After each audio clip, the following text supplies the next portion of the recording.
We're going to continue talking about NP-complete stuff. No review today, just 2 reductions. We're going to do a reduction from 3 satisfiability to vertex cover. And then we're going to do a reduction from vertex cover to Hamiltonian circuit. And these 2 reductions are going to kind of fill up that picture that we did last time, filling in the connection of the tree, showing that all these different problems are NP-complete. This takes logic stuff and connects it to graph stuff. And this takes graph covering problems and connects it to a different kind of graph problem where you're looking for a path. They're both relatively difficult reductions in the sense that the problems look very different from one another at first glance, and you have to work hard to make the connection.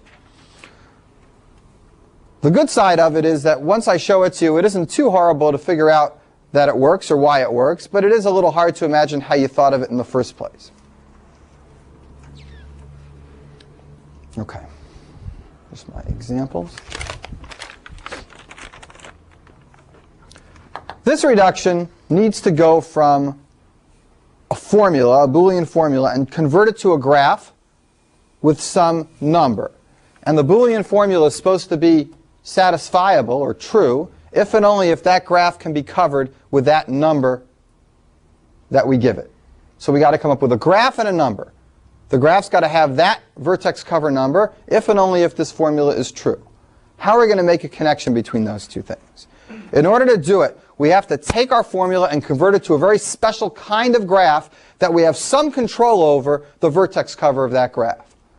Where the hard part of whether the vertex cover actually can be done in what the time in the number of nodes we expect, where the hard part is encoded into the Boolean formula satisfiability part. So all that's a lot of blabbing. Let me give you an example. Here's the reduction with one example. Vertex cover, right? Is that the vertex cover problem? Vertex cover is the one where you want to take the smallest number of nodes and cover up all the edges on the graph. So here's an example. I'm going to do an example where it is satisfiable and one where it isn't. So you can see how the graph has the vertex cover and then how it doesn't have the vertex cover. So here's a very small example of the 3-set problem. It's definitely satisfiable. Right? You can pick x true and y true. It's kind of easy to see that it's satisfiable. So whatever graph we'll come up with here that's going to be equivalent to this, the answer to the vertex cover question will be yes on this example, because the answer to the formula here is yes. Let me show you what we come up with. It's very similar to another reduction that I asked Mark to do in recitation that reduces not all equal 3-set to the simple max cut problem. It's very similar to that. So you've seen something like it before. Here's what we're going to do. For every single variable in this formula, I'm going to construct a piece of the graph. And for every single clause, I'm going to construct a piece of the graph. Here's how it works. Look at your variables. Count how many there are. There's 3 of them, x, y, and z. You're going to have one node for each x, and one for x bar, and one node for a y, and one node for y bar, and one node for z, and one node for z bar. And you're going to connect them with edges. So it looks like this. I'll label them so we can remember what they stand for. That's the first part of the reduction. The second part of the reduction is to take every single clause and make a triangle for it.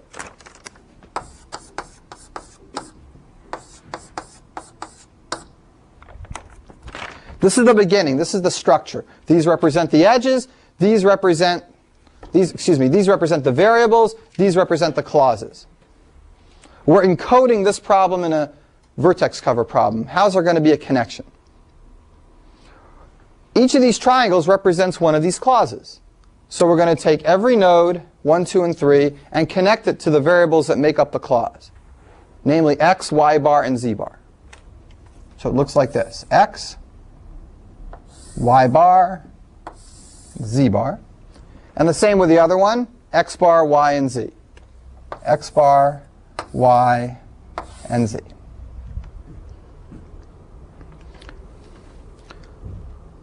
That's the graph that we construct from this formula.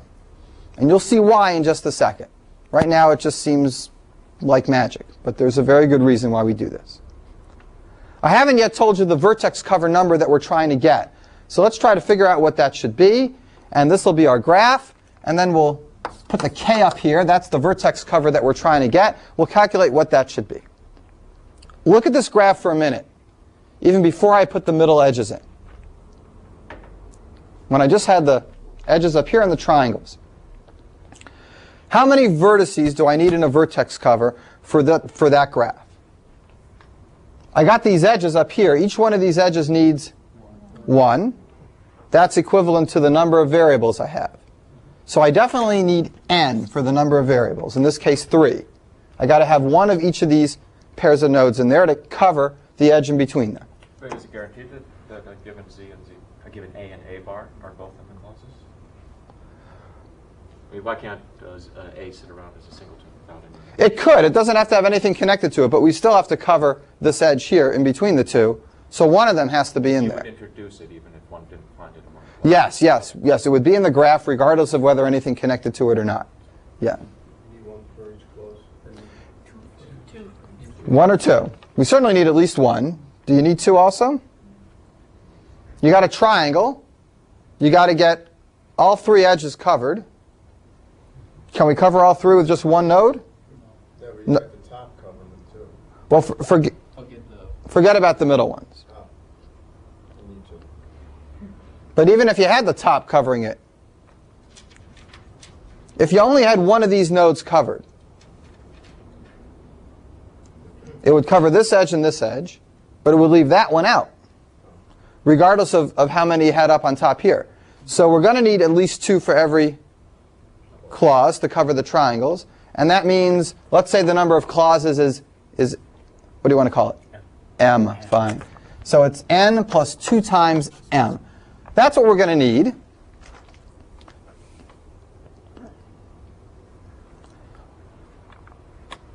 We need at least that much. The question is, can we do it with that much? Do we need more? Or can we do it with just that many? If you can answer the question whether this has a vertex cover of this many nodes, that will correspond to the same answer of whether this formula can be made true or whether it has to be false.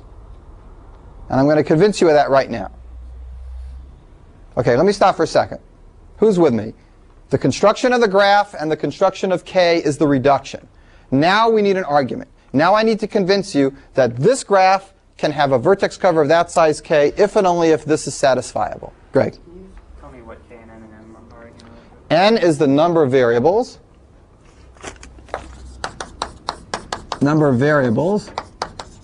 And m is the number of clauses in the formula.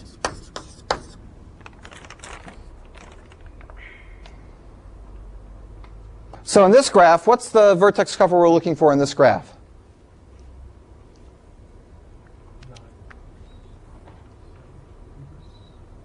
Four, seven.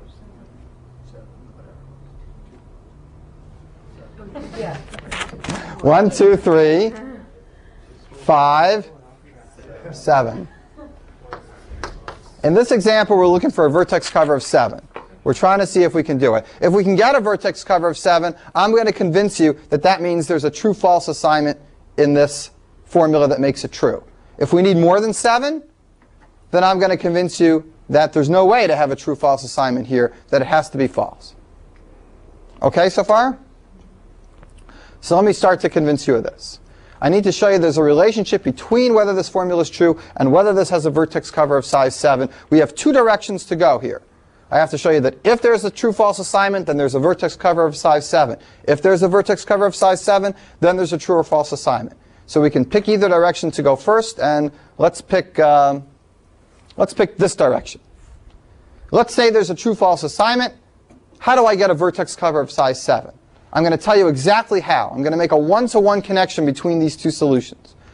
Give me a true-false assignment, and I'll explain it to you, and then I'll do it in general. So what's a good true-false assignment for this formula? X is true, Y false, Z true. That's fine. So here's what I'm going to do. I'm going to look at all these variables, true, false, true, and I'm going to mark the ones that are true and cover them. Actually, It would also work if we only had x is true and z is true, and that would be a more restricted situation for your connection. So could you do it with just the two? Well, you could. It's more flexible for me if I don't get to choose this. So. That gives you less paths to combine. Well, you can pick this any way you like.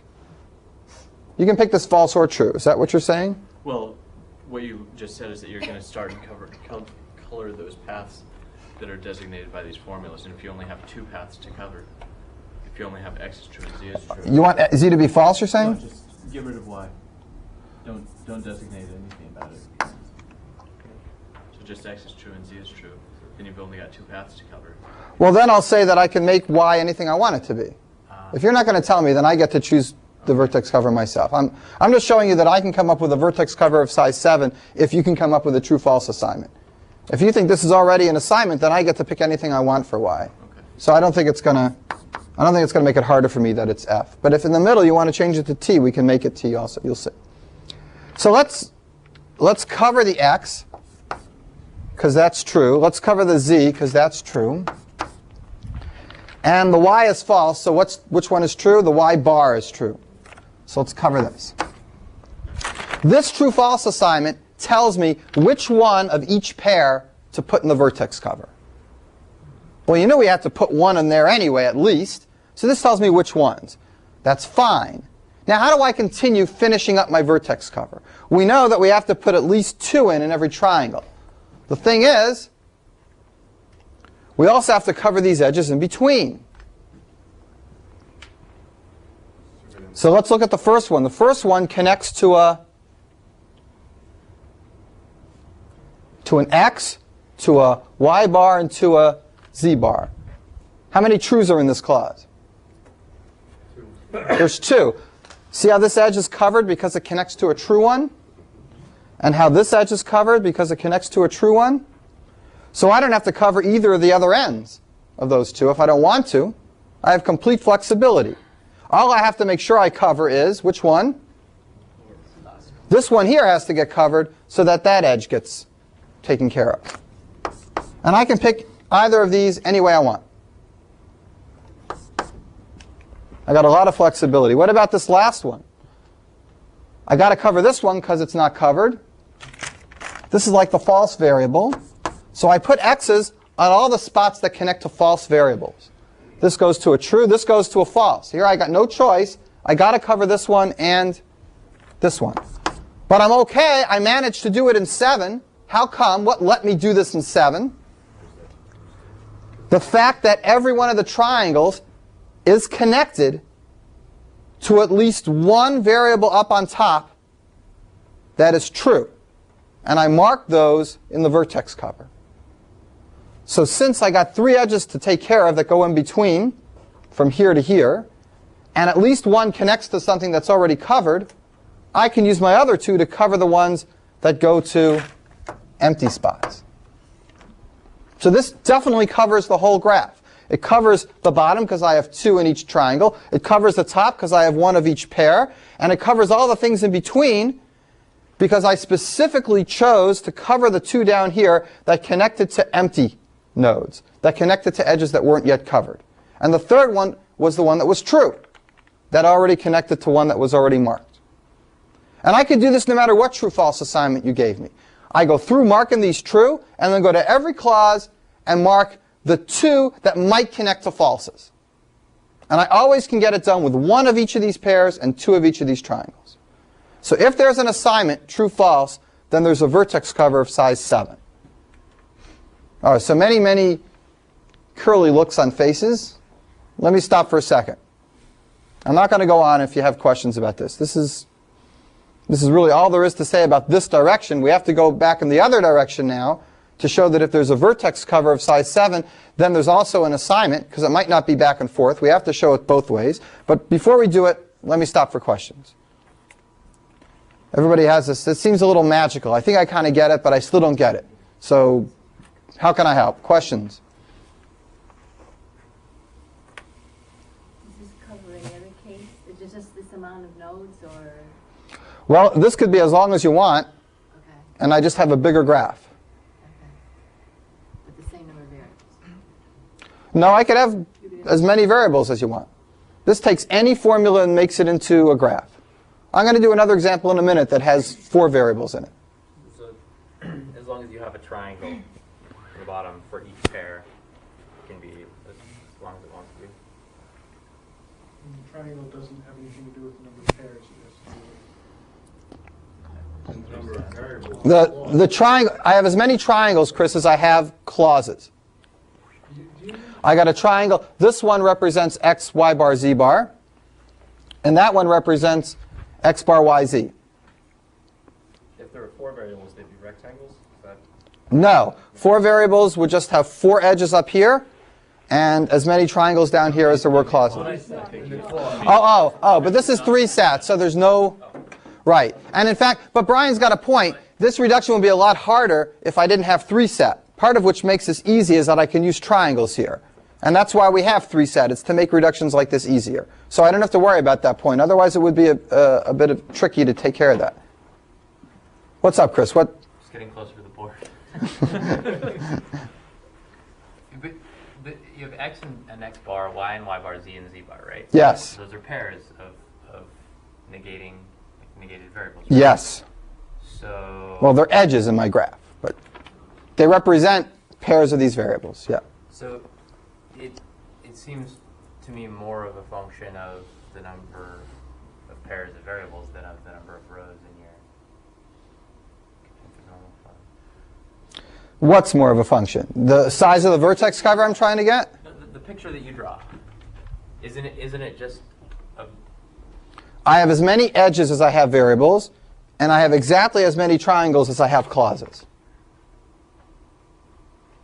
Okay. So if I have 8 clauses, I'm going to have 8 triangles on the bottom with lots of edges coming up to the variables to connect it. Not sure yet? Almost?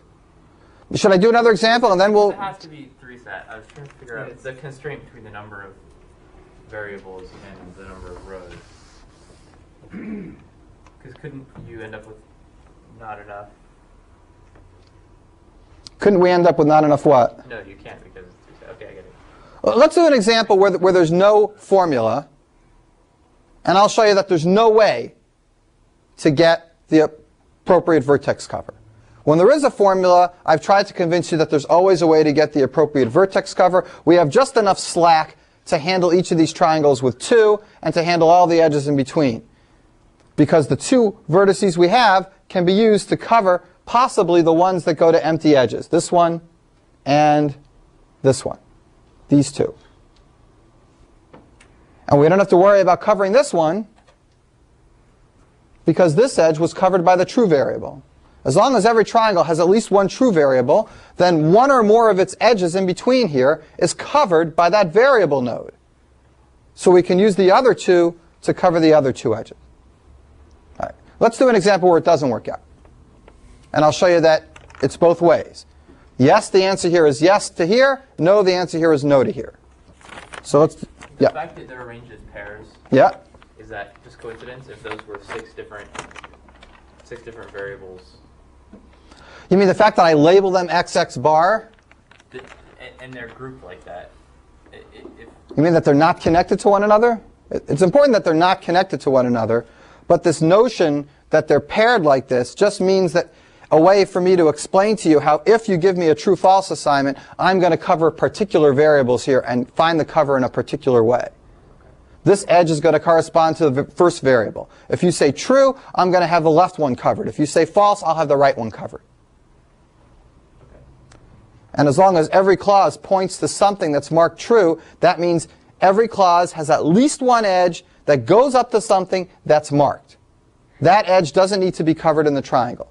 So I can use my other 2 to cover the other edges in the you triangle. could have up to 6 variables in one of these things with 2 rows, right?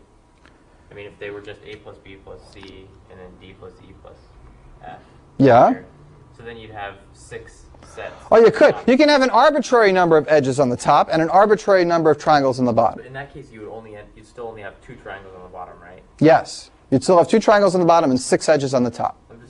It doesn't seem like, I mean, the reason this works out is because you have a triangle for each You have one fewer triangles, and you have pairs up on top. Okay, so let me do an example where I have 3 variables and 4 triangles.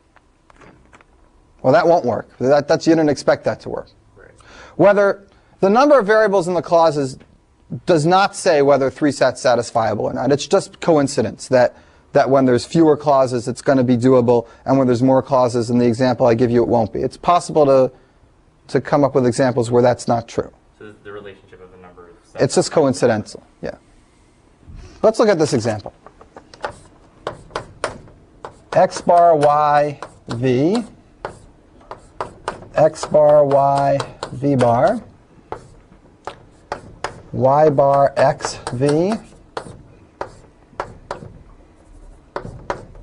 y bar x v bar.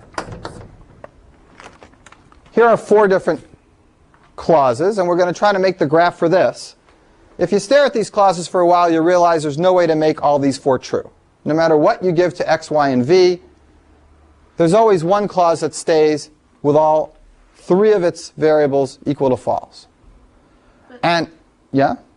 y bar is in 3 of them. Yeah, it's okay. So make that false and make x sort of v. Oh, sorry. Now it's right. You actually said y and wrote y bar. Oh, I said y and wrote y bar? Yeah. This is right. Let me just double check it now that I made a claim that isn't.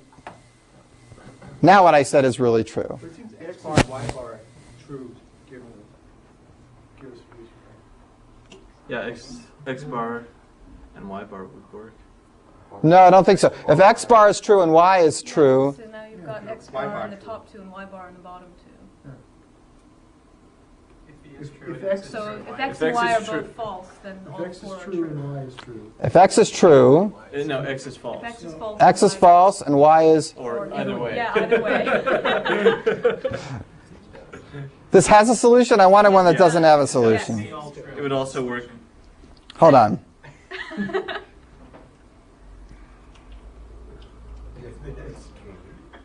If x and y are both true. X and y are both true and this is fine? Yeah.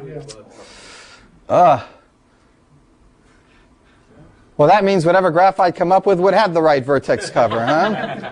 I wanted to get one that wasn't true. I thought this was one, but now let me think. Can you work backwards?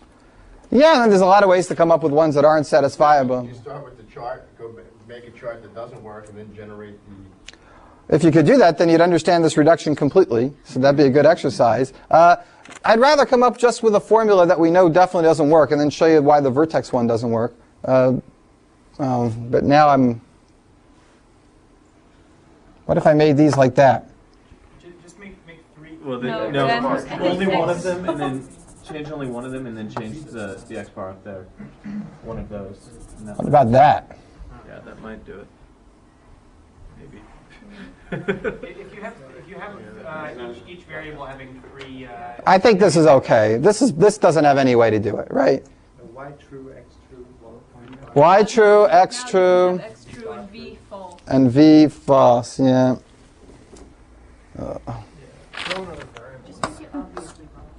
I'm trying to make it obviously wrong. I'm trying to do the obvious. Yeah. If you have one of each variable and then the other 3 are all negatives, then you can't have. Then one of the clauses has to be false. Okay, so You do it with 2, just say do- X, Y, have V, one X and then 3 not, X bars. X bar, Y bar, V bar. but I need to have 3 things in each clause. That's what I just said. Yeah. X, Y, V, and then next clause is X bar, Y bar, V bar. No. That's not enough because I can make the X true and the Y true. Right. And that. Y false. Just make them all bars except leaving one of each variable not. I could do all 8 possibilities. That's true. Is that what you mean, Blake? I don't think so. What should the next one be then? There doesn't need to be another clause. Oh. What should I do? Put in the third line. The third one should be X bar.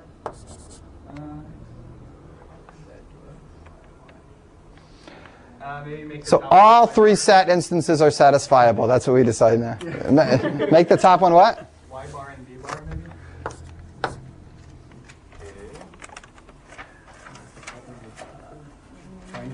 Now, if you've got x bar X bar is in 3 of them. It can't be in 3. Why? Because then you just said X bar, and then in the other one you said any of the others. All right, let me stop for a second. This is actually, although I don't necessarily have an example that we know is satisfiable or not, this is actually a really good exercise, because here's the thing. Say we don't even know the answer. Don't try to figure out the answer. You don't know if this is true or false, right? I'm going to convert it to a vertex cover problem. Maybe some of you are better at that. Okay, and you can tell me whether it's got the right vertex cover, and I'll convince you that that will answer this question about satisfiability. Fair enough? All right, let's make the picture and then analyze the vertex cover of this picture. What you're going to find out is that all your thinking about whether this is true or false is going to be the same kind of thinking that goes on as to whether this picture will have a vertex cover or not. And that'll really convince you of the reduction, that the thought processes are identical. So let's go ahead and make this work. How many variables do I have here?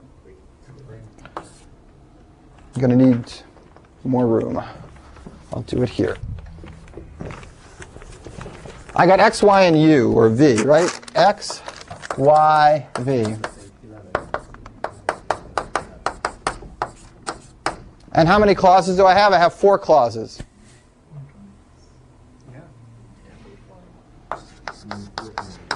Four triangles.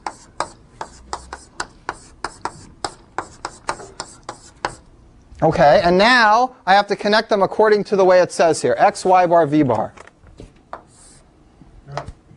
Aren't we supposed to connect them according to whatever we... Oh, never mind. Sorry. X, y bar, v bar, right? Yep. X, y bar, v bar. The most important thing is that during this reduction, I have no idea whether this is true or false. I have to do this blind. I have to just go ahead and create this graph. And I'm doing it. X bar, y, v bar. X bar, y, v bar. The third one is y bar, x bar, v. Y bar, x bar, v. And the last one is y bar, x bar, v bar.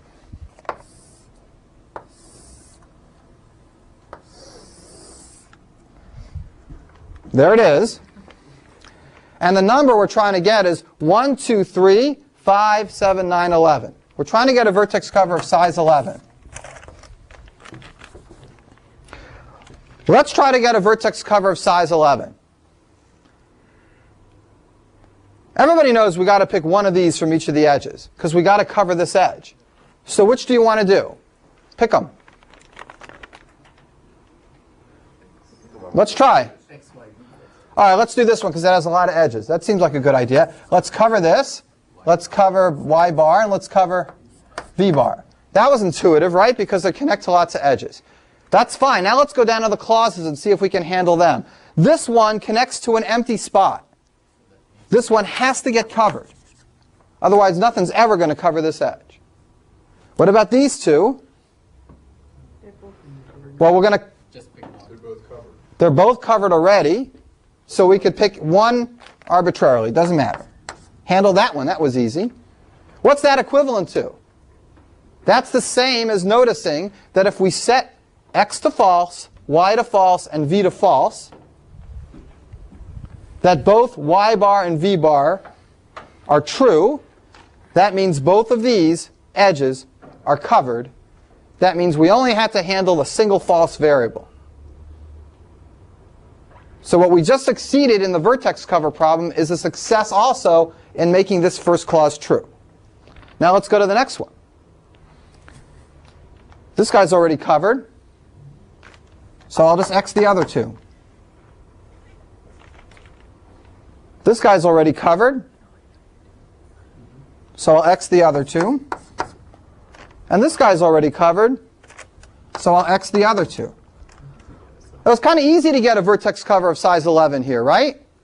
That means there's got to be a true-false assignment to this thing. And what is it? It's x bar true, y bar true, and v bar true. That means x, y, v are all false. And that will make this work out. So we hesitated in this example, not noticing whether it was true or false. We converted it to a vertex cover problem. We handed it to somebody who does vertex cover problems quickly. That was Gary. He noticed that the biggest edges should be covered first because it was more intuitive looking at it as a graph. We finished it. It worked out fast. We converted it back and we noticed, okay, for sure there's an assignment here. There's a vertex cover here of size 11. There's definitely an assignment here, true, false. Now that's the same example I gave you last time in the sense that there was a true, false here. Now there's a vertex cover of size 11 here. But this time I kind of argued in the opposite direction. I said, come up with a vertex cover and I'll show you the assignment. I'd still like to do one example where there's no way to get a satisfiable assignment and we actually have to use more than 11. So I'm going to try to do that right now. But before I do, are there questions? Yeah, Kevin. Maybe this is a question for later, but I'm just kind of in the vertex cover problem as it's sort of presented to us. There's no constraint over which nodes we choose. None at all. Cover. None at all. So I could imagine a situation in which if you have the constraint of you have to choose either x or x bar, y or y bar, v or v bar, you can't get the number of nodes in the right number of time. But I could imagine a false sort of Boolean statement where you have a whole lot of these triangles connecting to one of these things that would be false, where you might be able to get the vertex cover if you were to choose both x and x bar. And so I'm wondering if I'm wrong that there's no way to do that, or you're saying it would be false, right? But you'd be able to get a vertex cover by choosing two of these. Yes. If you chose two of these, you'd have a vertex cover of at least 12 or more. Okay. Right? So the answer to this, you would fail. Because we're trying to get 11. It's never any help to pick an extra one. Because that automatically kicks you off the yes chart. Is that...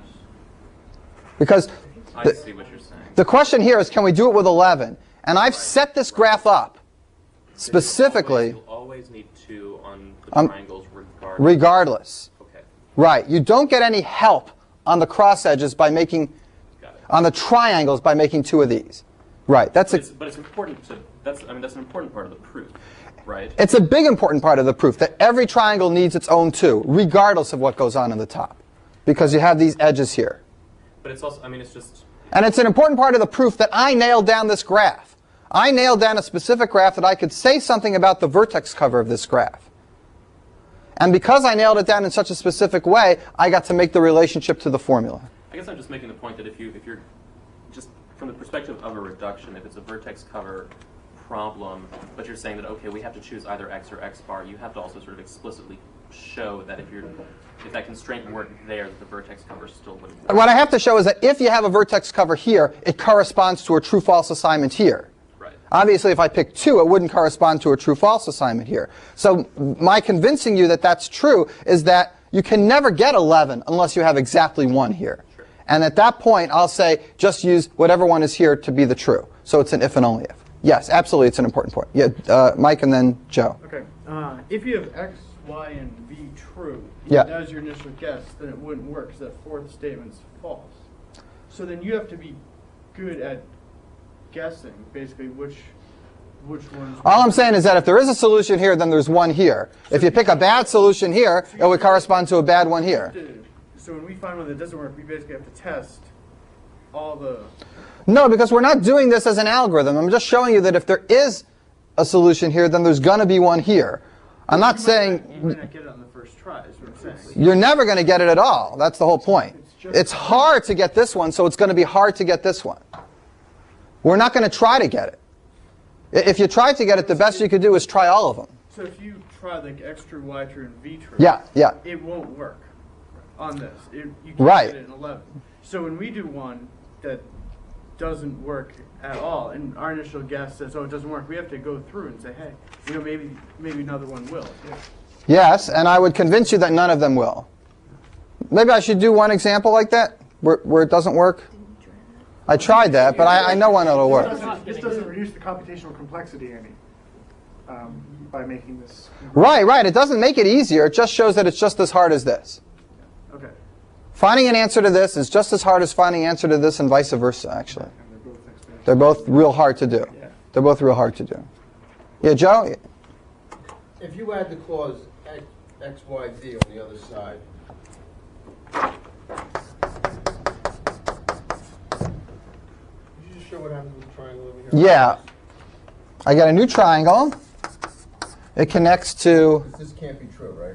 I don't know, connects to X, Y, and V. And right now, all right, so let's look at Joe's example. It's a very nice question. Let's say I had this extra clause, and this was here. Then this particular choice of vertex cover doesn't work anymore. Why not? Because I have a triangle down here. It's connected to three things that are not marked, an X, a Y, and a V. That means these three edges aren't covered. That means the only way for me to cover all the edges in this graph is to do what now? Have a different. Either try a different thing on top or color all these three, right? Or color a duplicate up there. But that makes me have 12 or more. Now, if every single thing I try here is going to be like this, where one of the triangles ends up going back to 3 empties, then I'm dead and I'm going to have to use 12. So if there's no way to do this, there's going to be no way to do this. Now, I don't know that there's no way to do this one yet. It's just that this particular one I tried didn't work. So you would try another one. We'll try a different one. I don't even know if this has a vertex cover or it's satisfiable. Switch B.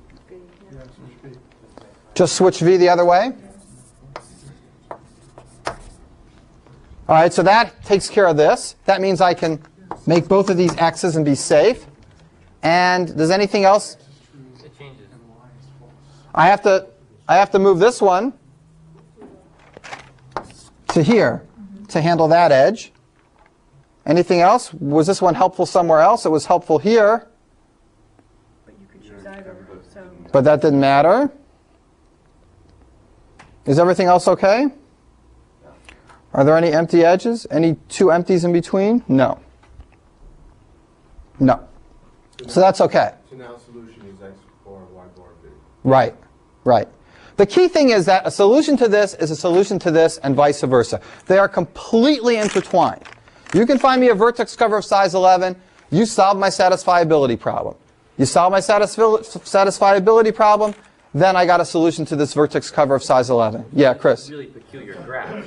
That's not actually a practical reduction of that to this, right? It's like it's a very practical reduction of this to that. Like this proves the vertex cover is NP complete. Right.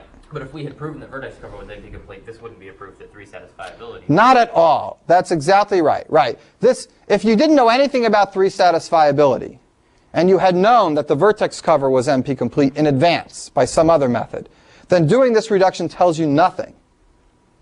Okay? This is only a useful reduction because we went from an NP complete problem to an unknown problem, and now that unknown problem is at least as hard as our NP complete problem.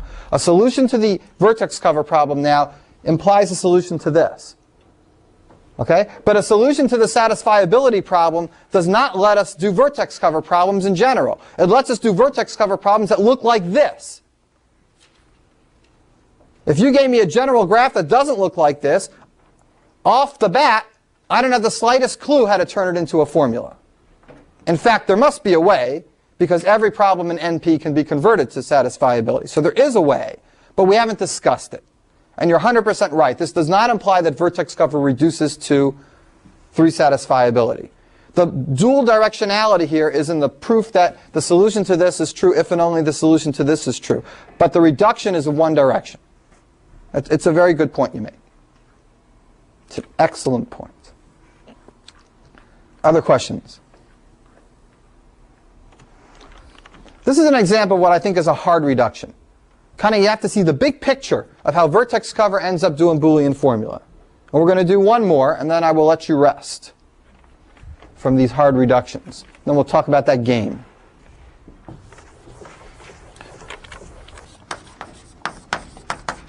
Vertex cover reduces to Hamiltonian circuit.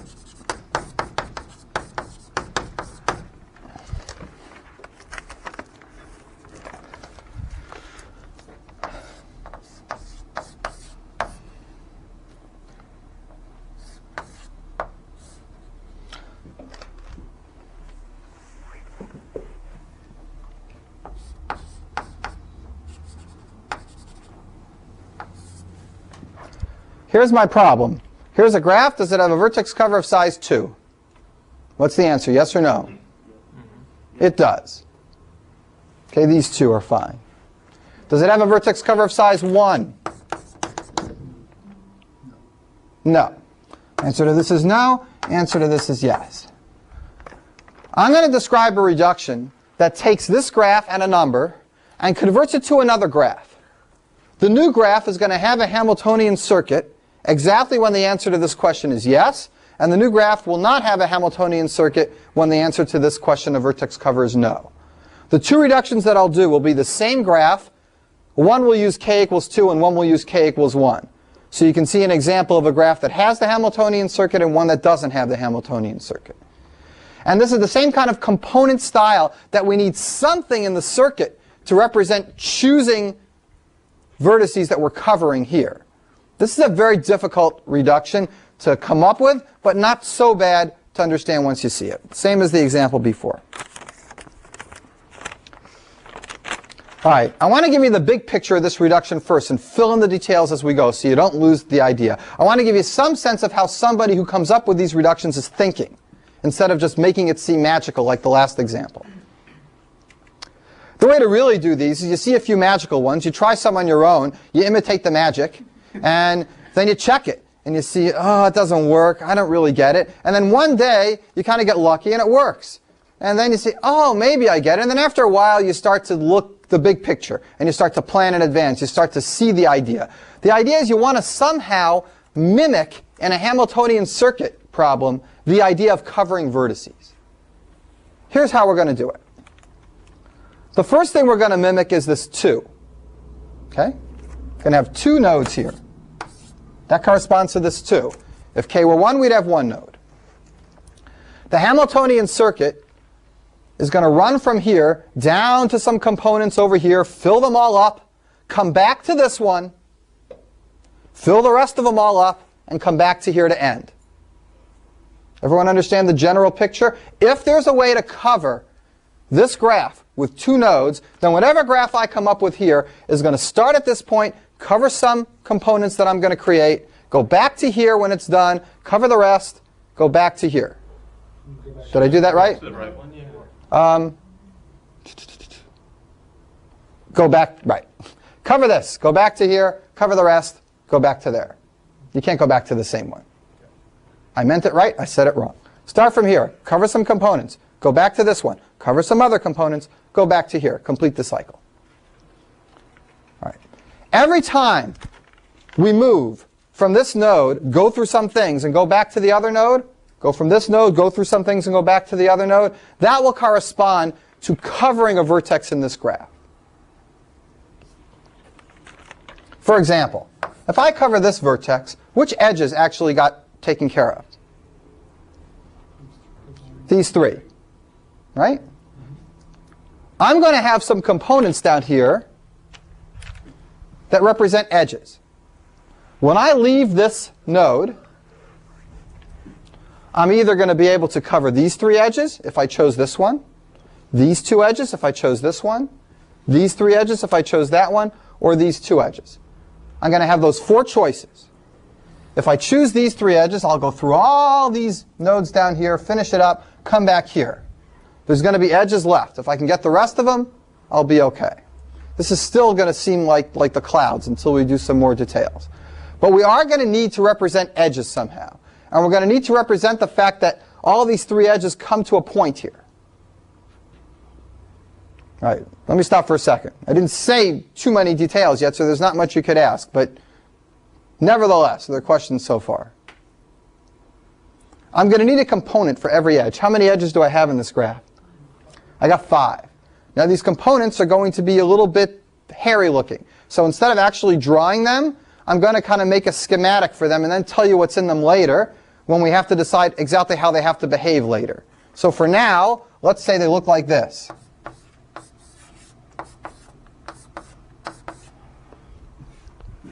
They're little robot men. That's one edge. I'm going to label these now. A, B, C, D. This will be the edge AB.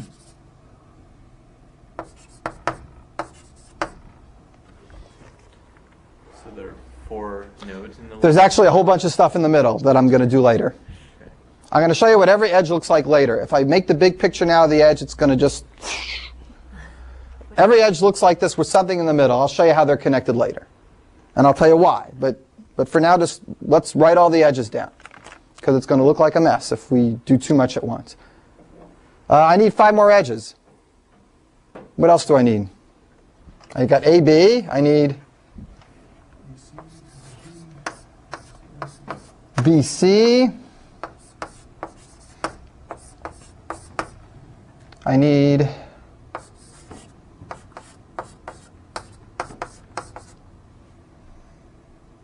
AC. I need BD and CD.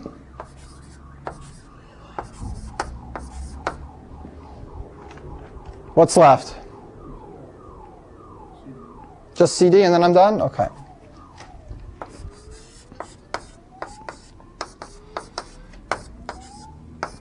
What do those little robot guys stand for?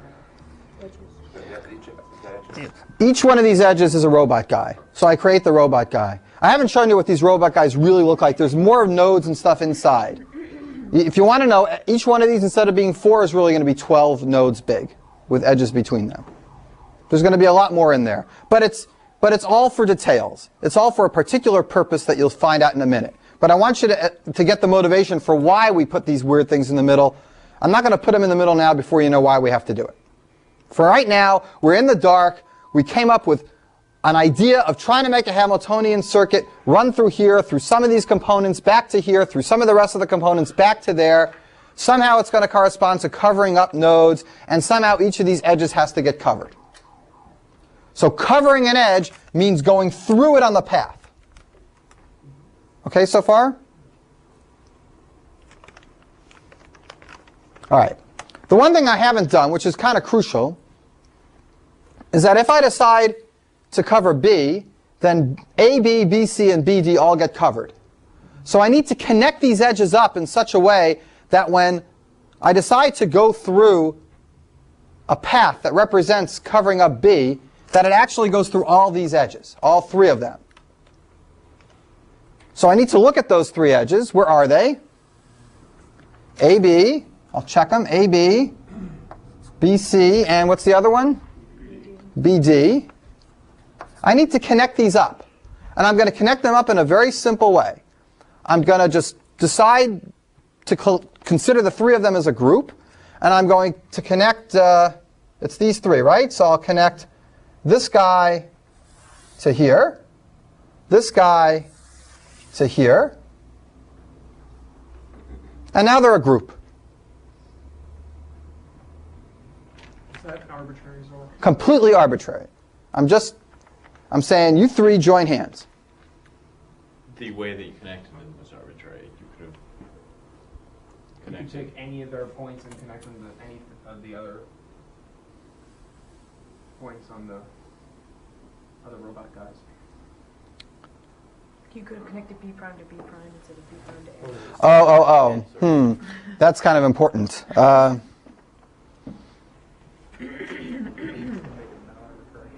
Yeah, kind of arbitrary.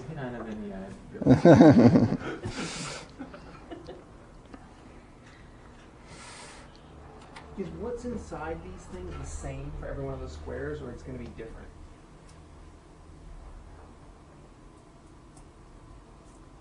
They're all going to be the same. They're all going to be the same. What's inside all the squares is all going to be the same. I'm hesitating because you guys asked me how I'm going to connect these 3 together, whether it's arbitrary. And I said it doesn't matter which one you connect to which. And then you asked me whether you connect the B's to the A's or the B's to the B's. And now I'm hesitating because I want to make sure nothing goes wrong.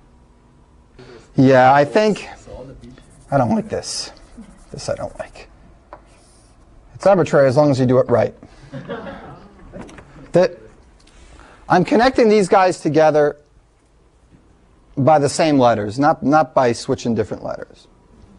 So I connect the B prime to the B and the B prime here to the B, and now I've got these 2 ends. So that would be true for every So if you should connect to somewhere. if you wanted to connect A. So we just connected. Let's see what we just did. We just made a connection that if we decide, say we're over here and we're covering vertices. If we decide to cover the vertex B, that gets us through this edge, continues us through this edge, continues us through this edge. That means if you cover the vertex B, you're really covering a component that does AB, BC, and BD. It's a way of connecting these three edges into one group that relate through the B. So when you enter B, you exit B prime? Exactly. When you enter B, you exit B prime. You enter this B, you exit B prime. You enter this B, you exit B prime. And then when you're all done, where do you go? Back to here. So B prime goes back. So both of these connect to B, and both of this connect to B prime. That gives me the choice of, from either one of these, starting here, and when I come back, I can come back to either one. All that represents these three. This is hard. I still need to represent this, this, and this. It doesn't seem like such an arbitrary choice anymore. Well, it's arbitrary which one of these three you would these endpoints are arbitrary. Okay. I have a whole bunch of things that align, and the two people on the ends that connect to the choosers, that's arbitrary. Okay. Let's keep going. Let's do this edge, this degree. I have to connect the edges CD and BD. So you're going to be going into D and So D. where is that? CD and BD. It's these two. I'm going to be going into, it's the D that we're doing now, right? So I'm going to go into this D, come out here, connect up there, and connect these two to here, and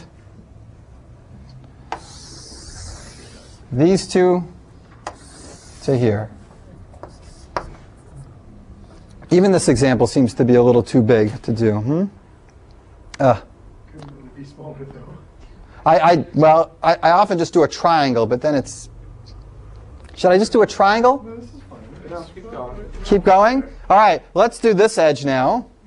I got to do AC, BC, and DC. AC, BC, and DC. I'm coming in through C. I come in through C. I come out through C prime. I come in here. I go out through C prime. I come in here. I go out through C prime. Back.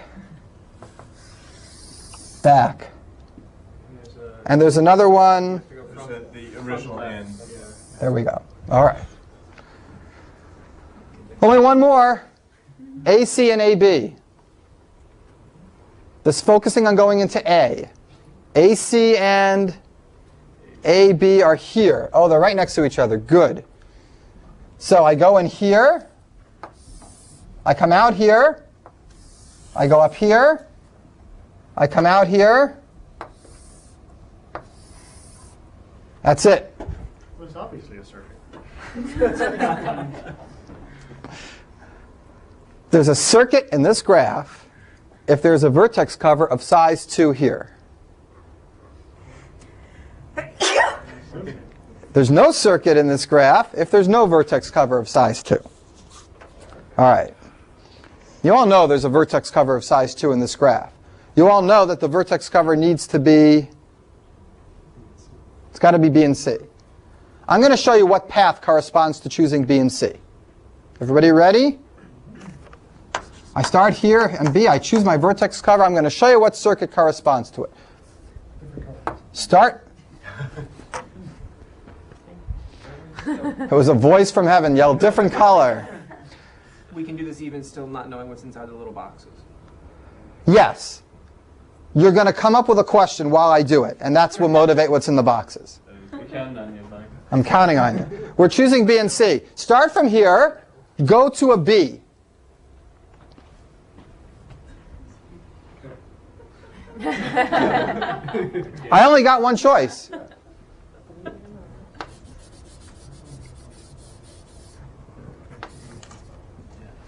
Now, do not go back up to this one. Instead, I get to choose. I'm showing you the circuit. So don't tell me I have to go the wrong way. I'm telling you the right way to go. Go through this whole component and look at B.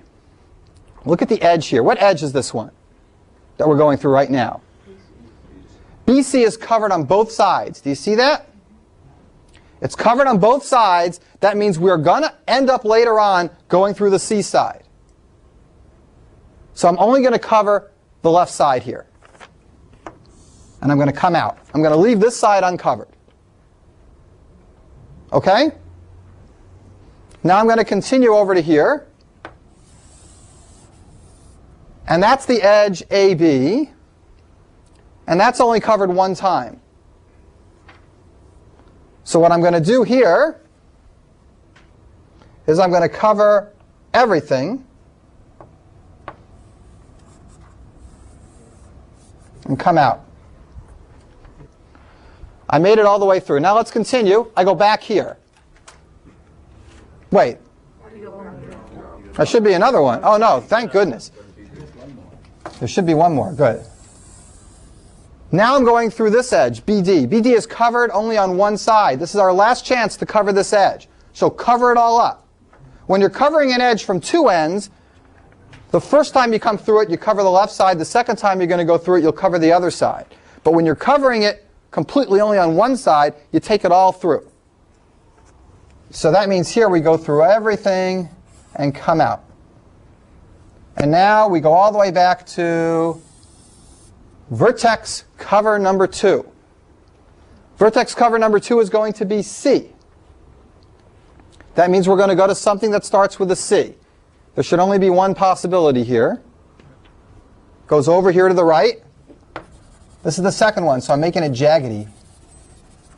Or different color.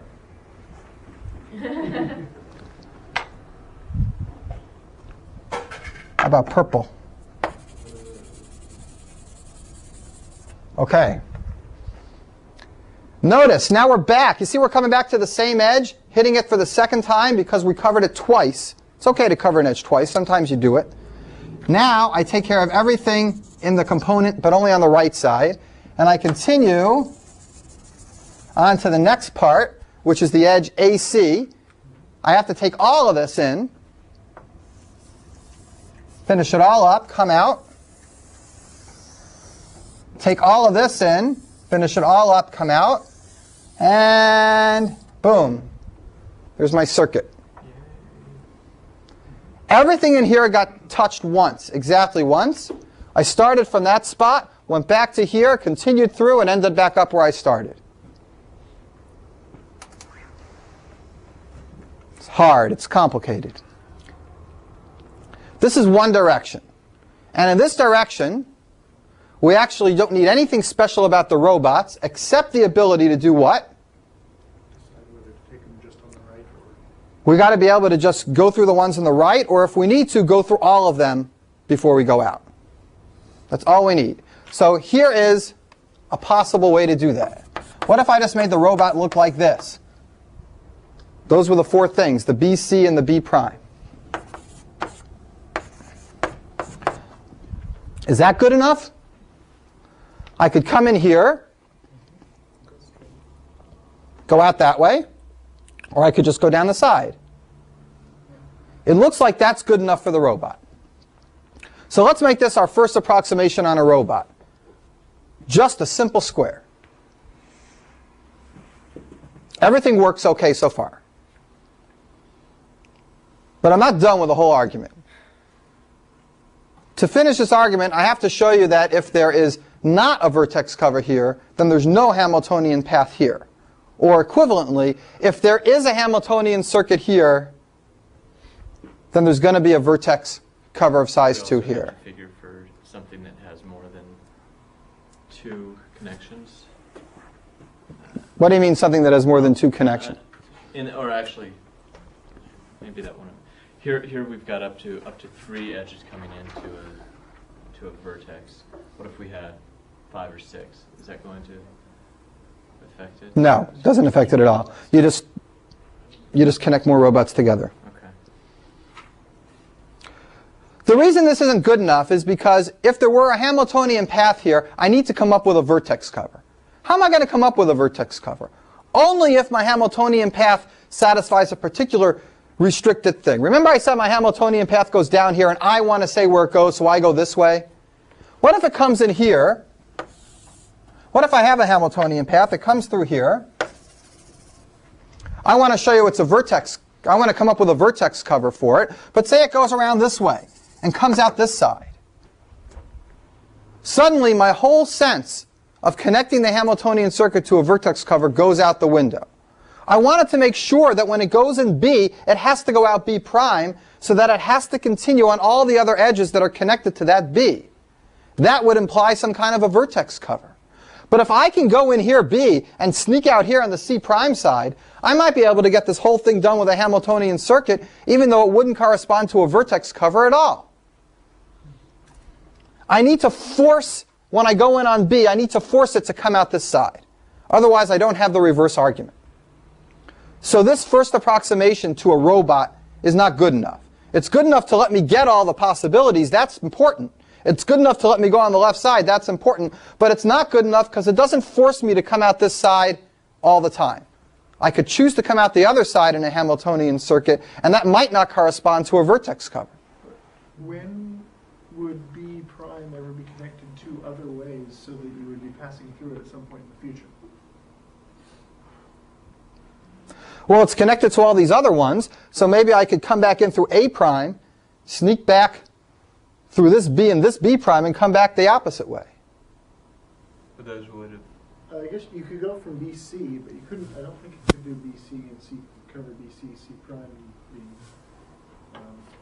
inappropriate. So Chris is wondering, maybe this still does work, and we have to make some argument that it still might work? Well, maybe. That particular thing, I don't think will work, because there's only one edge coming into B prime from some other robot. But there might be a lot of things going to B. B might be part of... There's a lot of edges that end in B. There could be a CB, an EB, and an FB. And they're all going to have little chains that run through this. B prime specifically only connects to another B. This one only connects to another B. Right. So the issue is whether we could somehow get this later by coming back through here and zigzagging our way out through the other side. You couldn't in this particular In this particular case, we can't, but it's going to be hard to argue in general. All right. Well, let me do this. Let me make you a picture of what the actual one looks like. Here's what a robot really looks like.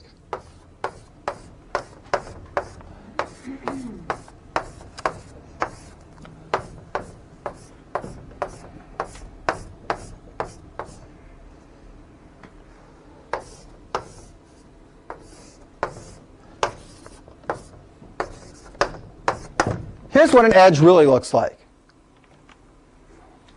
Say you come in this side. If I come in this side, convince me that when I end up coming out the bottom, I can't come out on this side. You have to really think about this. This was constructed just for this purpose. It was constructed just so that if you came in on this side, you're never going to get a Hamiltonian circuit if you end up coming out on this side. Let's try. How could we come out on this side? We could go down this way. We could come up here and down through there. If you do that, then these guys are stranded. If you come up this way and this way and this way and come up down here, then this guy is stranded. If you try to come in one side and come out the other side, you strand a vertex on the side that you came in on, which can never be gotten. The only way you can get through here and leave a possibility for a Hamiltonian circuit is there's two possibilities. One is this way. Just come straight out. That corresponds to us taking the left side. What's another way?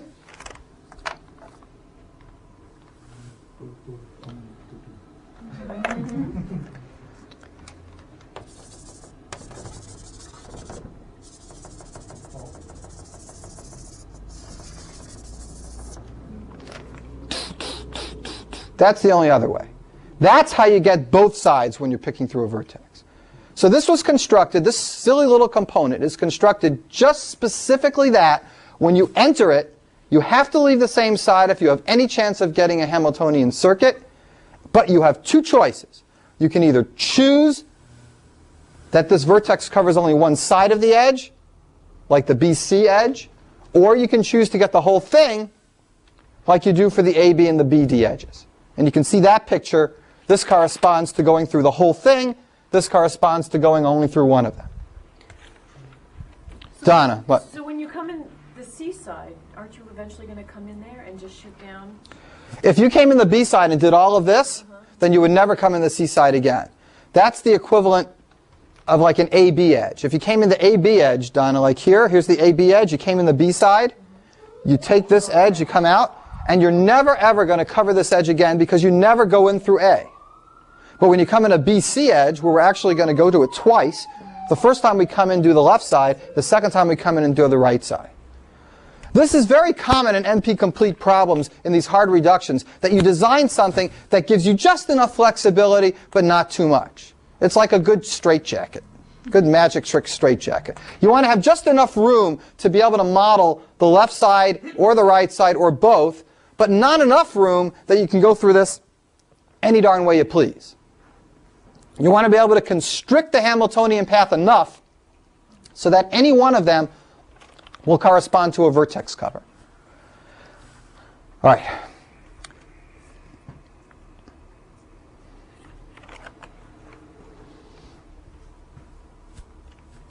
What if K was 1?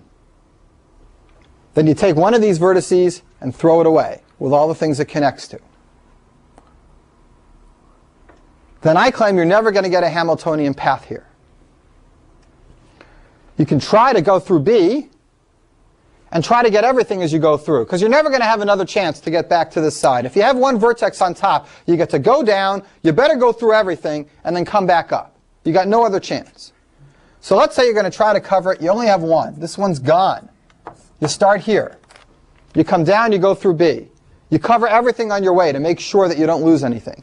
You come out, you cover everything on the way. You come out, you cover everything on the way, and now what's your choice? Only to go back. You leave out the edge AC and CD. That means you covered B, and you left out the edge AC and CD. Exactly the edges you've left out. Your path left out those chunks. The pieces of the path that are left out correspond to the edges that were left out in the vertex cover. So you can only get a Hamiltonian circuit if there was a vertex cover with this many nodes covering it, if and only if. This is hard. This is the hardest reduction we've done. This is in some sense as hard as reductions get, in the sense that if you really can grab this one, you're at a very high level. But I think now we'll just stop for questions. You need to think about it a little more. I might be able to go over it more informally in the afternoon if we have some recitation or something, but I think we'll let this example go right now. Are there questions about it? Yeah, Teresa. Why is it 12 nodes rather than just four on the top and 4 on the bottom? Why do you have those intermediates? If we just had these, Well, and then another 4 down below. You've got ones in between them. Why do you have like 6 You've on got the 6 side on each rather side. than 4 on each side? Yeah. Maintain the crossovers. Yeah. like what if I just do this? Yeah. Okay. No, No, well, you that's, have them separate. With a space You have between a them. space between them. Oh, okay. I understand your question.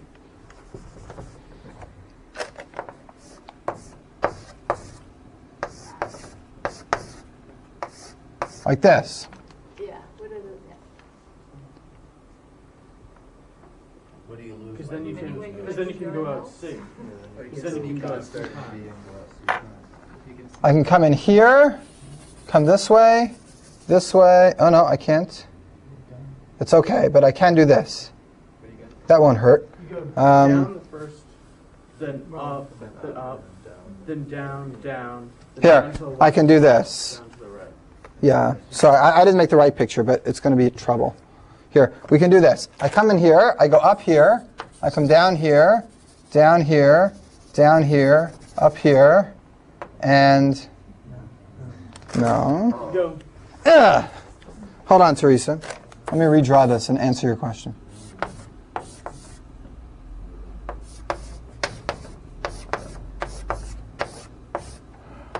All right, so before I answer your question, let me remind everybody what has to be true. This component needs to satisfy certain principles. One principle is that if you go on one side, you have to come out the other side, and on any piece of a Hamiltonian path. And the other principle is that you have the ability to get this half or get all of them.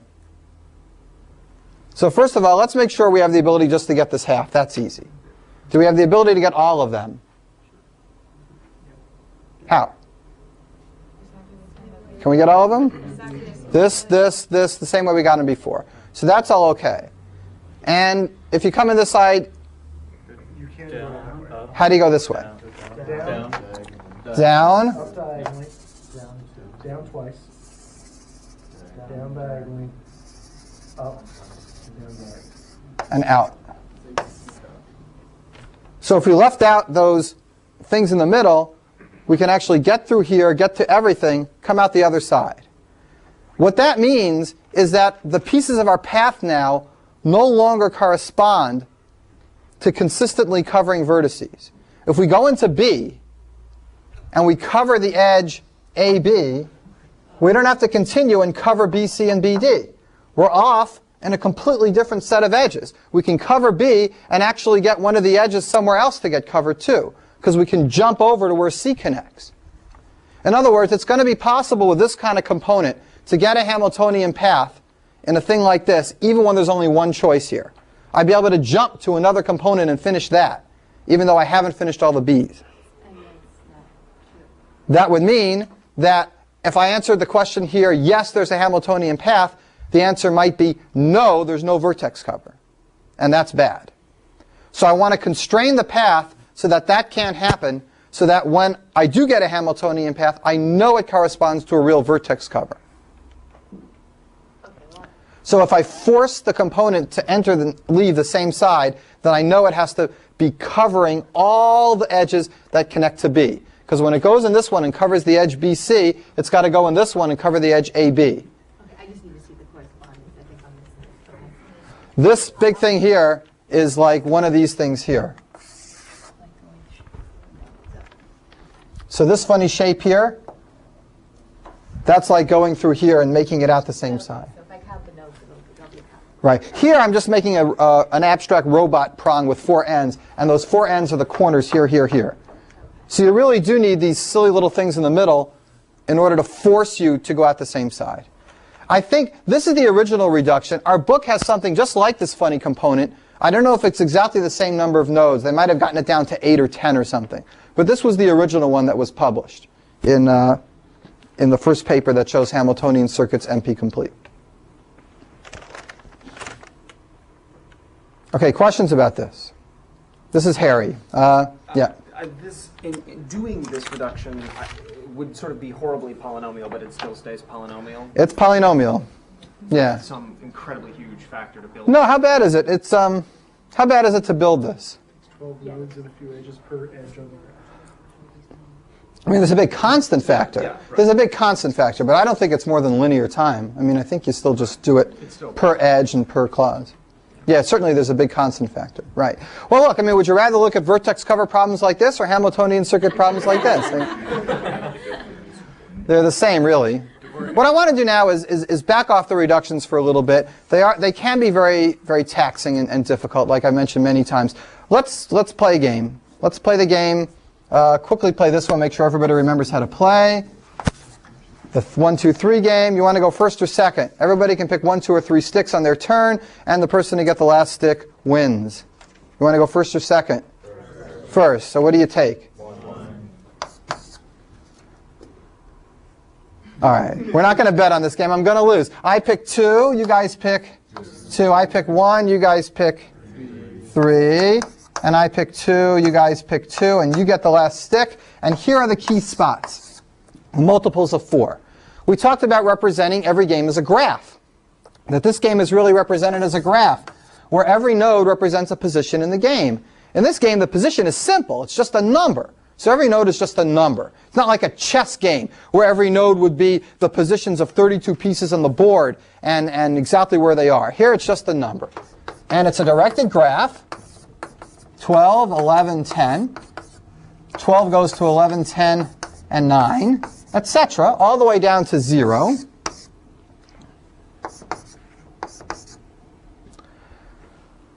Dot, dot, dot. And this game was easy because it had these special winning numbers, the multiples of 4.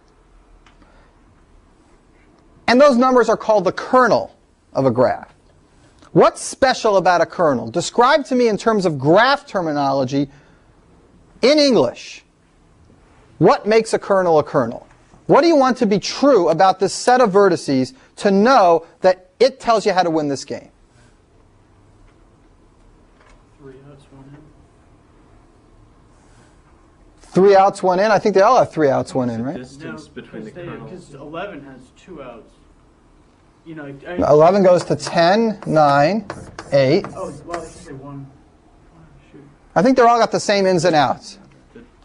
I don't want you to find the kernel for me. That's what Mike's trying to do, but that's too hard, actually. What I want you to do, in general, finding a kernel is hard. It's an NP-complete problem. What I want you to do is just describe to me what a kernel is. What makes a kernel a kernel? You can reach our sink in Right. exactly so the sink actually is the part of the kernel. 0 is a multiple of 4. So number 1, your winning positions better be in the kernel. Okay, so that's 1. Winning nodes all in the kernel. Okay, that's number 1. Number 2, what else? What else makes a kernel a kernel? Move from one node to another. And 2. If you're in the kernel and you make a move, you can't go to another kernel. It's like the frying pan. When you jump out of it, you're in the fire. You're not in the frying pan anymore. So, kernel, just like the bologna tree, yeah. Kernel nodes are never connected.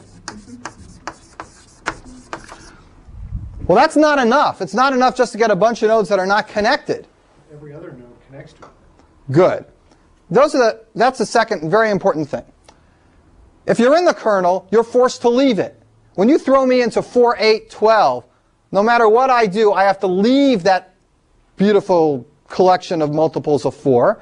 And wherever you guys find yourselves outside of the kernel, there's always a way for you to find your way back into the kernel. So, kernel nodes are never connected. Another way of saying every edge out of the kernel goes to a non-kernel. All edges out of a kernel go to a non-kernel. But there is an edge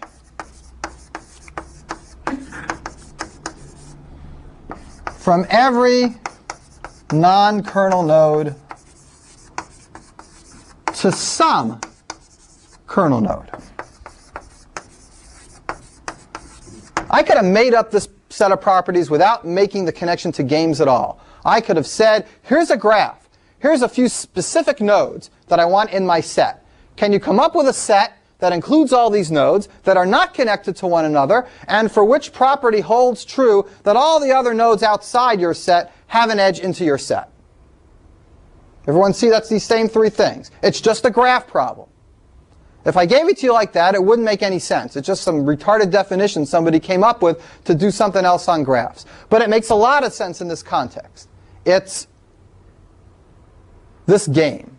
If you can find the kernel of a directed graph, you have the secret to that game. You know how to win. You watch somebody play and you can decide. If they're in the kernel, you sit back and put them back in it every time. Back you go, back you go, back you go. Like a good defenseman in hockey. Right in the boards. Doesn't matter where they go, they're in the boards at the end.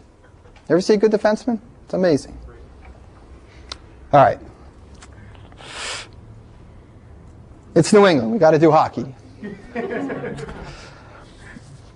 On the other hand, wherever your opponent makes their move, you have a move to cut them off. So they're just dead. Now, if a graph doesn't have a kernel, you're stuck. You have no way of just managing it. It's just too complicated. It'd be nice to know if chess had a kernel and what it was. It'd be nice to know if the initial position was in the kernel.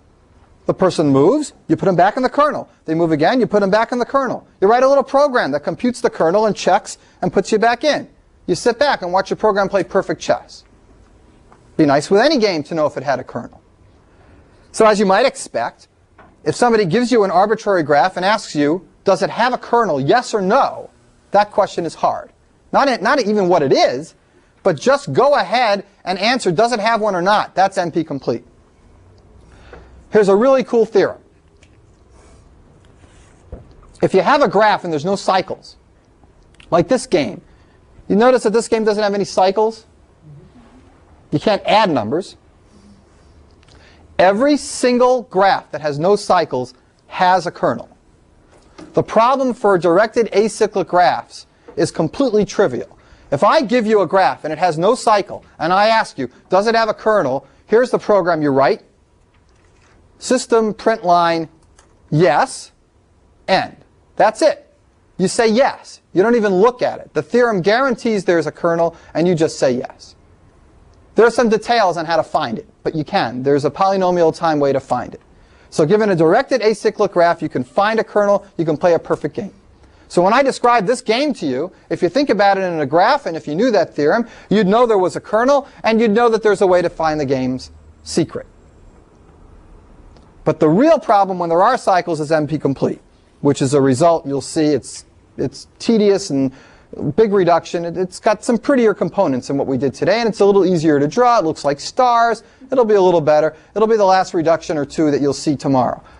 But what I want to do to finish up today is play some more games. So if a person could add sticks back in, that would have... There are all sorts of versions of this. This game is called Variations on NIM, N-I-M. It's about 100 years old, this game, and variations of it. And there's all sorts of cool variations which introduce cycles, which makes the game hard. And there's hundreds of papers published on this stuff. So there's a lot of research here. Chris and Joe. Yeah. Okay. If checkers didn't have kings, it would be one of these? If checkers didn't have kings, it would be one of these. Right. You know the game Fox and Geese, where you have four checkers going one way and a king that can go back and forth the other way? And you're trying to blockade the king. There's no jumping. I'll play it with you someday. I have that at home with Fox and Geese. Fox and Geese. I don't think that game has cycles. Joe? Well, chess doesn't have cycles, right? Sure it does. Because let's say you just moved your knight back and forth. There's lots of cycles. And plus, even worse, you can get queens. The truth is, I should mention, sometimes, even if a graph doesn't have cycles, the game graph is just incredibly huge. So even though you could conceivably say, yes, there's a secret to this game, but practically speaking, even a linear time algorithm to look through it is too long because the actual size of the game graph is too big. So even if you could figure out what the kernel of the chess was, it's not practical because the number of moves in the game is arbitrarily long, and because we think of the input to that problem as the size of the board, and the number of moves can be exponential in the size of the board. So it's still not a solution, but it's still cool that at least some of these neat games that, like this NIM, you can play. So I want to give you a different version. Maybe some of you have seen this version, and if you haven't, it's just a cool game because there is a secret to it, like this 4-8-12. There is a kernel to this game, but the kernel's not obvious at all. So you can play it for a day before I tell you the secret tomorrow, and we'll play it a little bit now. Has anybody played this game? This is the real version of NIM. Anybody know this game? It's the birthday cake game? No, it's not. It's just sticks. Sticks with a bunch of rows. 3 rows of sticks this time. The game in general has any number of rows of sticks with any number of sticks in each row. But here's one particular start. 3 sticks, 4 sticks, 5 sticks. Same game, except that now you can take as many sticks as you want when it's your turn, but you have to stick to one row. Everybody understand the rules? You can take as many sticks as you want as long as they're all from one row. No, you have to take at least one. You can't pass. Take the last stick. I'll give you a little hint. Has anybody played this before? Does anybody know the secret? So then it won't hurt too much if I give you a big hint to the secret. I'll make my little notes on the side to decide how I'm going to play, because I know the secret to this.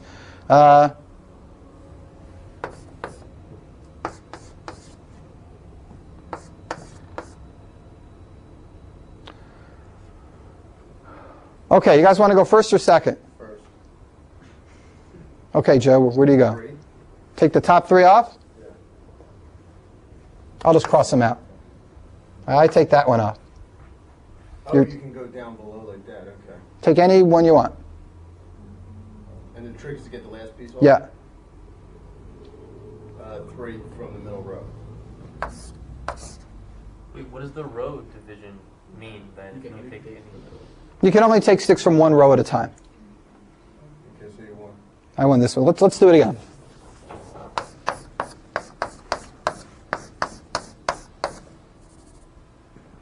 Joe is right, actually. You do want to go first in this game. What's the right first move? It's not easy. You want to try? Let's play.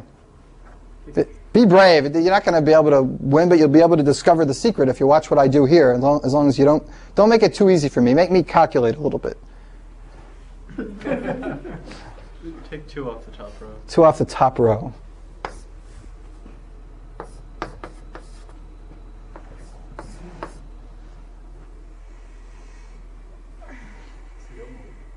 That's the right move. I'll take 1 off here. I'm going to make a star here because this is the right position. Doug went first. He put me in the kernel. That's a kernel position. You're saying, what the hell is that? Fine. Remove the rest of the middle row. So Doug's taken this out. That gives me...